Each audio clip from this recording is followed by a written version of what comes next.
छत्रपती संभाजीनगर शहरामधील फेरीवाल्यांचा प्रश्न अधिक तापण्याची शक्यता आहे। कारण छत्रपती संभाजीनगर शहरामधील शहागंज ते सिटी चौक रस्त्यावर वाढलेल्या हातगाडी व्यावसायिकांविरोधात शिवसेनेकडून आक्रमक भूमिका घेण्यात येणार असल्याचा इशारा देण्यात आला। शिवसेनेचे नगरसेवक ऋषिकेश जयस्वाल यांनी रस्त्यावर वाढलेल्या हातगाड्यांमुळे वाहतुकीला अडथळा निर्माण होतो असा आरोप केलेला होता आणि त्यासोबतच कारवाईची मागणी सुद्धा केली होती।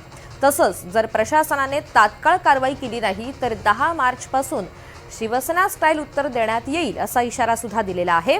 दुसरीकडे फेरीवाल्यांना जागा उपलब्ध करून देण्याची मागणी एमआयएम कडून केली जाते।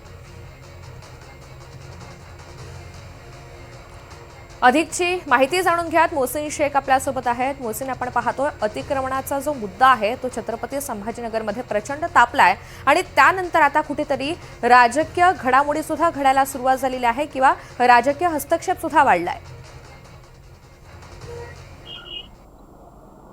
नक्कीच ह्या सगळ्यावरून आता राजकीय वातावरण अधिक तापण्याची शक्यता आहे। कारण प्रदीप जयस्वाल जे शिवसेनेचे आमदार आहेत त्यांचा मुलगा नगरसेवक ऋषी जयस्वाल यांनी असं सांगितलंय की आज संध्याकाळपर्यंत म्हणजे आजचा दिवस प्रशासनाला देत आहे। त्यांनी शहागंज भागामधली जी हातगाड्या आहे किंवा जे अतिक्रमण आहे ते काढावं, अन्यथा उद्यापासून आम्ही शिवसेने स्टाईलने रस्त्यावर उतरून आमच्या पद्धतीने काय कारवाई करायची ती करू असं थेट इशारा दिलेला आहे। याबाबत मनपा आयुक्त आणि पोलीस आयुक्तांना देखील त्यांनी निवेदन पाठवलेलं आहे। त्यामुळे आजचा दिवस महत्त्वाचा असणार आहे। आणि दुसरीकडे एमआयएम जे आहे तर त्या याच हातगाड्यावाल्यांच्या समर्थनात रस्त्यावर उतरलं होतं। 14 नगरसेवकांवर गुन्हे देखील दाखल करण्यात आले होते। त्यामुळे हातगाड्या फेरीवाल्यांचा प्रश्न संभाजीनगरमध्ये प्रचंड तापताना पाहायला मिळतोय आणि यावरून आता राजकारण देखील पाहायला मिळतोय। शिवसेना विरुद्ध एमआयएमचा हा संघर्ष आता संभाजीनगरमध्ये पाहायला मिळतोय।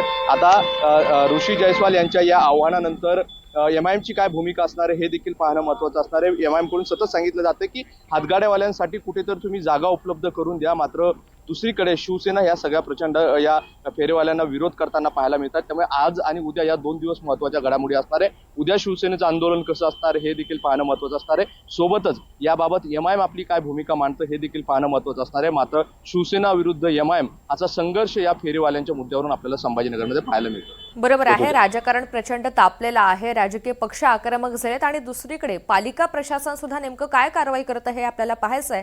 धन्यवाद सविस्तर माहितीसाठी।